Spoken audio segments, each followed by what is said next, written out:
Atualmente, como tem sido a definição da medicina sobre o que é a Covid-19? Bom, Covid-19 é uma doença infecciosa causada por um vírus, que é o vírus SARS-CoV-2, tá certo? Que acomete primariamente as vias respiratórias, né? Esse vírus, ele é da família dos coronavírus e é uma doença de curso agudo que começa como um quadro gripal, que muitas vezes pode ser leve e ficar por aí mesmo e acabar sendo um quadro leve, e em alguns casos pode progredir para uma pneumonia viral que pode ser muito grave e levar a uma insuficiência respiratória em que a pessoa precisa de suporte de oxigênio e às vezes até de UTI para poder se recuperar, né? Aproximadamente 10%, 5% das pessoas que adquirem a Covid-19 vão precisar de algum suporte hospitalar, né? E em situações em que é possível cuidar adequadamente de todos os pacientes, a mortalidade gira em torno de 1 a 2%. Como é feito o diagnóstico da Covid-19? O diagnóstico da Covid-19 é feito através do quadro clínico e do quadro laboratorial. Como nós estamos no meio de uma pandemia, então, até prova em contrário, qualquer quadro gripal, ou seja, qualquer quadro de infecção de sintomas respiratórios, deve ser considerado como Covid até prova em contrário, tá certo? Então, todas as pessoas que têm um quadro gripal devem ser afastadas, ser isoladas e, de preferência, fazer um teste para Covid-19, né? Então, às vezes, mesmo uma pessoa que tem Covid, ela faz o teste e o teste dá negativo. Mas se ela tem um quadro clínico sugestivo e alterações pulmonares, geralmente detectadas através de tomografia, sugestivas de Covid, é possível fazer o diagnóstico de Covid mesmo com o teste da cotonete, né, do SUAB, tendo resultado negativo. Então, é possível fazer o diagnóstico tanto através do diagnóstico laboratorial, como às vezes só do quadro clínico, mesmo quando o resultado é negativo. Quais são os principais sintomas da Covid-19?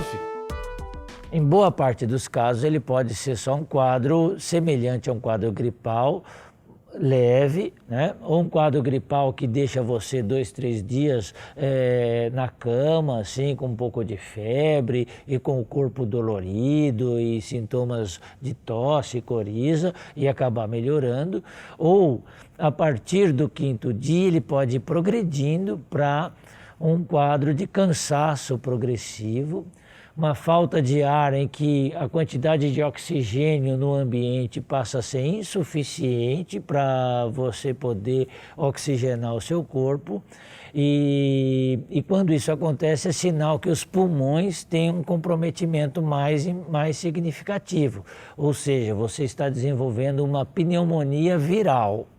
E é essa pneumonia viral que é o mais preocupante no caso da Covid e é o principal responsável pelas internações relacionadas à Covid. Quando o quadro fica mais grave, uma série de outras complicações podem acontecer, especialmente tromboses, complicações renais e complicações que são muito típicas de pacientes com qualquer infecção grave. É possível estar contaminado pelo vírus da Covid-19 sem apresentar sintomas?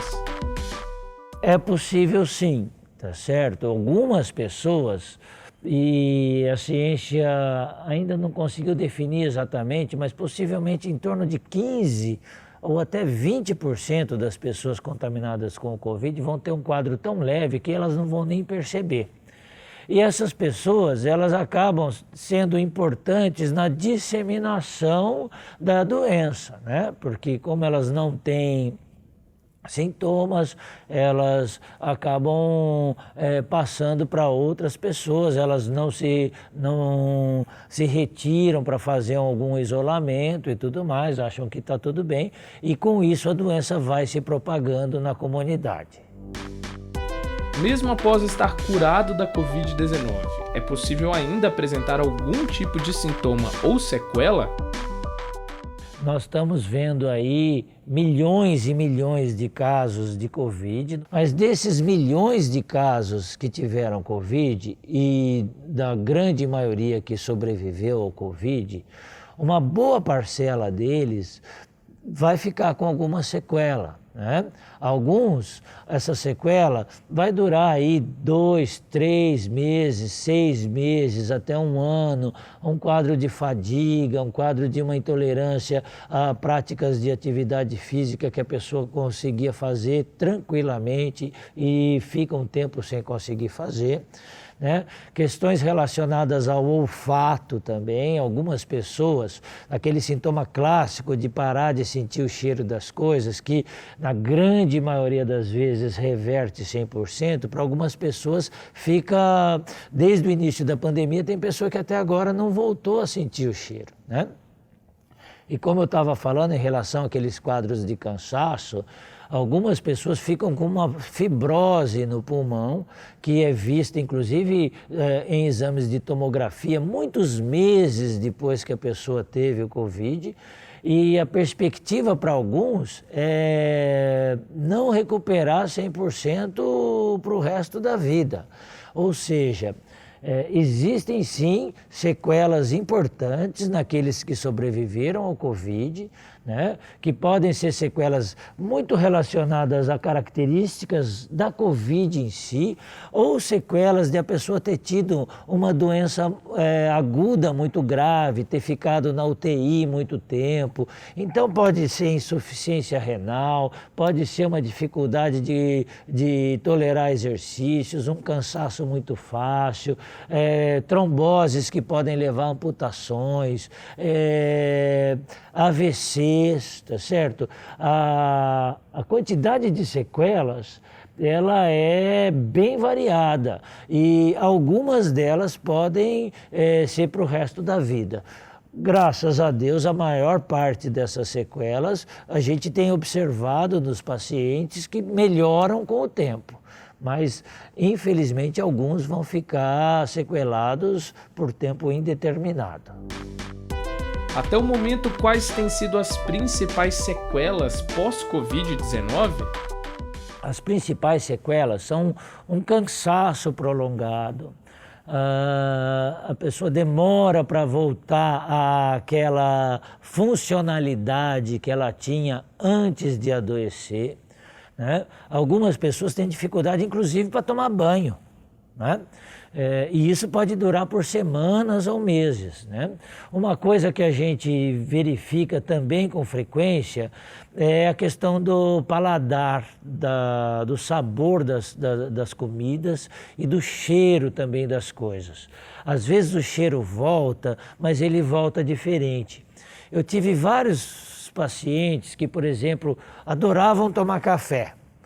O momento mais gostoso do dia era a hora que ele tomava um cafezinho. O cara comprava café de várias marcas para poder sentir as diferenças e tudo mais. Hoje em dia, para ele, o café é tudo a mesma coisa e perdeu aquele prazer, aquele gosto. Apesar de o sentido do olfato ter voltado, mas não voltou da maneira como era antes, né?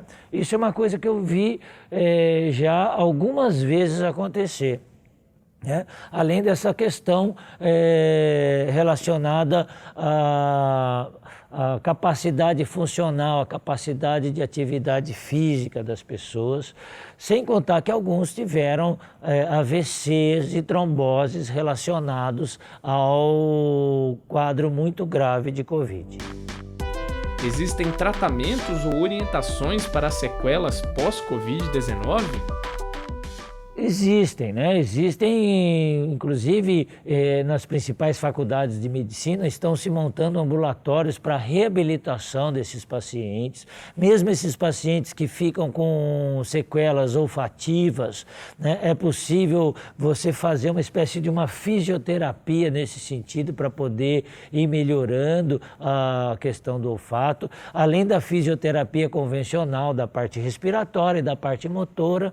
Uma coisa que eu esqueci de falar nas outras respostas é que nos pacientes que têm quadros muito graves, que precisam ficar na UTI, às vezes internados por intubados por alguns dias, há uma perda muito grande da massa muscular, né? E a recuperação disso também é um pouco demorada.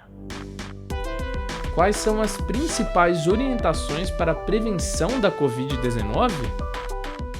As principais orientações para a prevenção da Covid, elas continuam as mesmas desde que a doença chegou até nós, tá certo? Desde que os primeiros casos surgiram, que a explosão de casos surgiu na Europa e depois aconteceu no Brasil, nas Américas e nos outros continentes, né? Que é uso de máscara, de preferência uma máscara que se adapte bem ao seu rosto, que não deixe espaços para o ar entrar, evitar aglomerações, limpeza frequente das mãos, manter os ambientes sempre muito bem arejados e evitar ambientes fechados, tá certo? E tirar a sua máscara só quando você está na sua casa. Né? É muito importante, por exemplo, para as pessoas que pegam transporte coletivo, se puderem, escolherem horários em que os ônibus estão menos cheios, procurar manter as janelas dos ônibus sempre muito abertas. Eu sei que agora no inverno isso é complicado, né? É preciso que as pessoas realmente exijam que os outros que estejam em ambientes coletivos estejam de máscara. Sempre vai entrar no ônibus uma pessoa que, não vou usar máscara, quem que vai me impedir de não usar máscara e tudo mais. Eu acho que essas pessoas têm que ser constrangidas pelo restante da população que está tentando se proteger. Tá certo? Então, basicamente o distanciamento social, uso de máscara, evitar aglomeração, higiene das mãos com frequência. É lógico que nem todo mundo pode fazer isso o tempo todo. As pessoas que precisam ir trabalhar, elas vão enfrentar uma aglomeração, que é o ônibus cheio. Mas dentro do ônibus cheio é possível um comportamento coletivo que proteja não só cada pessoa que está dentro do ônibus, como também a coletividade como um todo, tá certo? Eu acredito nisso. Eu acho que nós perdemos a oportunidade de orientar a nossa população em relação a isso em função de péssimos exemplos que tivemos de autoridades políticas muito importantes no país, tá certo? Nós estamos pagando um preço caro por isso hoje em dia.